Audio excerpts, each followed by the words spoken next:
ರಾಜಾಗ್ತಾ ಇದೆ. ಪ್ರಧಾನಮಂತ್ರಿಗಳಾದಿಯಾಗಿ ಎಲ್ಲರನ್ನೂ ಕೂಡ ನಿಂದಿಸಲಾಗ್ತಾ ಇದೆ. ಇಂಥ ಒಂದು ಸಂದರ್ಭದಲ್ಲಿ ನಾನು ರಾಜೀನಾಮೆ ಕೊಡಬೇಕು ಅಂಥೇಳಿ ಶಿಕ್ಷಣದಂತಹ ದೇಶದ ಭವಿಷ್ಯ ರೂಪಿಸುವ ಜವಾಬ್ದಾರಿ ಹೊತ್ಕೊಂಡಂತಹ ಒಬ್ಬ ನಾಲಾಯಕ ಮತಿಗೇಡಿಗೆ ಆ ಬುದ್ಧಿ ಇರಬೇಕಾಗಿತ್ತು. ಅದಿಲ್ಲದೆ ಪಾಪ ನರೇಂದ್ರ ಮೋದಿ ಅವರಿಗೆ ವಿನಾಕಾರಣ ಬೆಳಿಗ್ಗೆ ಎದ್ದರೆ ಅವ್ರಿಗೆ ಅವಮಾನ.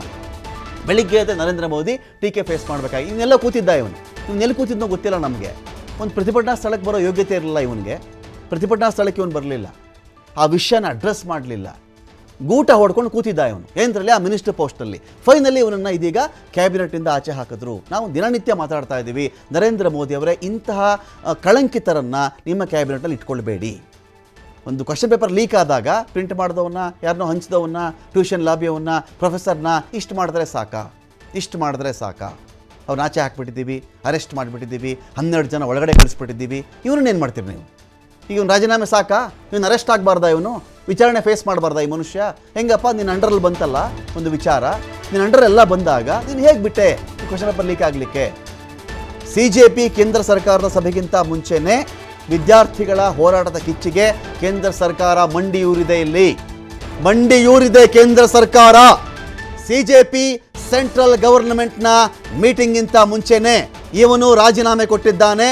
ಧರ್ಮೇಂದ್ರ ಪ್ರಧಾನ್ ಎನ್ನುವ ನಾಲಾಯಕ್ ಶಿಕ್ಷಣ ಮಂತ್ರಿ ಇವನು.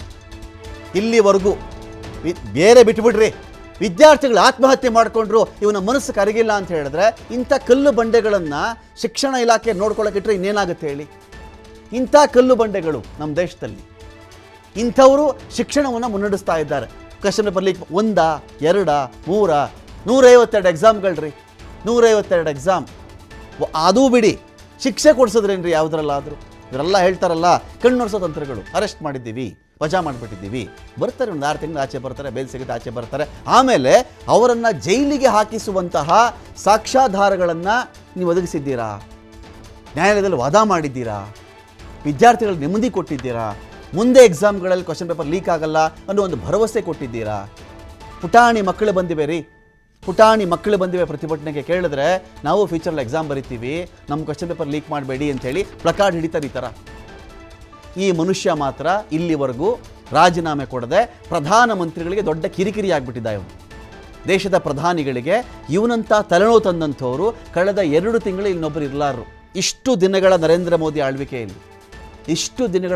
ಮೋದಿ ಆಳ್ವಿಕೆಯಲ್ಲಿ ಇವನಂಥ ನಾಲಾಯಕನ ಬಹುಶಃ ಕ್ಯಾಬಿನೆಟ್ ಕಂಡಿರಲಿಕ್ಕಿಲ್ಲ. ಲೀಡರ್ಸ್ಗಳಿಗೆ ಇದೀಗ ಪ್ರಭು ಇದ್ದಾರೆ. ಪ್ರಭು, CJP ಮೀಟಿಂಗಿಂತ ಮುಂಚೆ ನಮಗೆ ಪ್ರಧಾನ್ ರಾಜೀನಾಮೆ ಕೊಡಬೇಕು ಅಂತ ಕೇಳಿಕೊಂಡಿತ್ತು CJP. ಆ ಪ್ರಕಾರವೇ ರಾಜೀನಾಮೆ ಕೊಟ್ಟಿರೋದಾ ಧರ್ಮೇಂದ್ರ ಪ್ರಧಾನ್? ಖಂಡಿತ ರಮಾಕಾಂತ್, ಈಗ ಅದೇ ರೀತಿ ವ್ಯಾಖ್ಯಾನಗಳಾಗ್ತದೆ. ಯಾಕಂತಂದ್ರೆ CJP ನಿನ್ನೆ 2ನೇ ಸುತ್ತಿನ ಮಾತುಕತೆ ಆದಾಗ ಇದೇ ಡಿಮ್ಯಾಂಡ್ ಅನ್ನ ಮುಂದೆ ಇಟ್ಟದ್ದು. ನರೇಂದ್ರ ಮೋದಿ ಅವರು ಈಗ ಅವರು ಪ್ರಧಾನಮಂತ್ರಿಗಳು, ಟೀಮ್ನ ಕ್ಯಾಪ್ಟನ್ ಅವರು. ಇಂಥ ಮನುಷ್ಯನಿಂದ ನರೇಂದ್ರ ಮೋದಿ ಟಾರ್ಗೆಟ್ ಆಗುವಂತಾಯ್ತಾ? ಇಷ್ಟ್ಯಾಕೆ ಇಲ್ಲಿವರೆಗೂ ಇವನನ್ನ ಈ ನಾಲಾಯಕನ ಸೇಫ್ ಮಾಡ್ಕೊಂಡು ಬಂದಿದ್ದವರು? ಅವ್ರು ಯಾ ಪಾಪ ಕಳಂಕ ಹೊತ್ಕೋಬೇಕಾಗಿತ್ತು ಇದನ್ನ, ಇವನು ಮಾಡಿರುವಂಥ ಕೆಟ್ಟ ಕೆಲಸಗಳಿಗೆ? ಡೆಫಿನೆಟ್ಲಿ ರಮಾಕಾಂತ್, ಈಗ ಅದೇ ರೀತಿ ಚರ್ಚೆ ಆಗ್ತಿರೋದು. ಪ್ರಧಾನಿ ಮೋದಿ ಅವ್ರಿಗೇನೆ ಈಗ ಖಂಡಿತವಾಗ್ಲೂ ಹಿನ್ನಡೆ ಆಗ್ತಾನೆ ಬರ್ತಾ ಇತ್ತು. ಡೇ 1 CJP ಯಾವಾಗ ಜಂತರ್ ಮಂತರ್ನಲ್ಲಿ ಪ್ರತಿಭಟನೆ ಶುರು ಮಾಡ್ತು, ಯಾವಾಗ ಧರ್ಮೇಂದ್ರ ಪ್ರಧಾನ್ ಒಂದು ಹಠವನ್ನ ಹಿಡಿದ್ರು, ಅಂದ್ರೆ ಯಾವಾಗ ರಾಜೀನಾಮೆಯನ್ನ ತೆಗೆದುಕೊಳ್ಳಿಲ್ವ ಮೋದಿ ಅವರು, ಯಾಕೆ ಅಷ್ಟೊಂದು ರಕ್ಷಣೆ ಕೊಡ್ತಿದ್ದಾರೆ, ಯಾಕೆ ಅವ್ರನ್ನ ಹಿಡಿದಿಟ್ಕೊಳ್ತಿದ್ದಾರೆ, ಯಾಕೆ ನೈತಿಕತೆ ಹೊಣೆ ಹೊತ್ತು ರಾಜೀನಾಮೆ ತೆಗೆದುಕೊಳ್ತಿಲ್ಲ ಅಂತ ಹೇಳಿ ಪ್ರಧಾನಿ ನರೇಂದ್ರ ಮೋದಿ ಅವರ ಮೇಲೆ ಒತ್ತಡಗಳು ಕೂಡ ಜಾಸ್ತಿ ಇತ್ತು. ನೀವು ಹೇಳಿದ ಹಾಗೆ ಖಂಡಿತವಾಗ್ಲೂ ನಾಲಾಯಕ ಮಂತ್ರಿ ಅನ್ನುವಂಥದ್ದು ಕೂಡ ಬಹಳ ಸ್ಪಷ್ಟವಾಗಿ ಗೊತ್ತಾಗ್ತಿದೆ. ಯಾಕಂದ್ರೆ ಇಷ್ಟು 2-3 ತಿಂಗಳ ಕಾಲ ನೀಟ್ ಅಕ್ರಮ ಹಗರಣ ಆದ್ರೂ ಕೂಡ ಇಷ್ಟು ದಿನಗಳ ಕಾಲ ತಡ ಮಾಡಿ ವಿಳಂಬ ಮಾಡಿ ಈಗ ಕೊಡುವಂತದ್ದೇನಿತ್ತು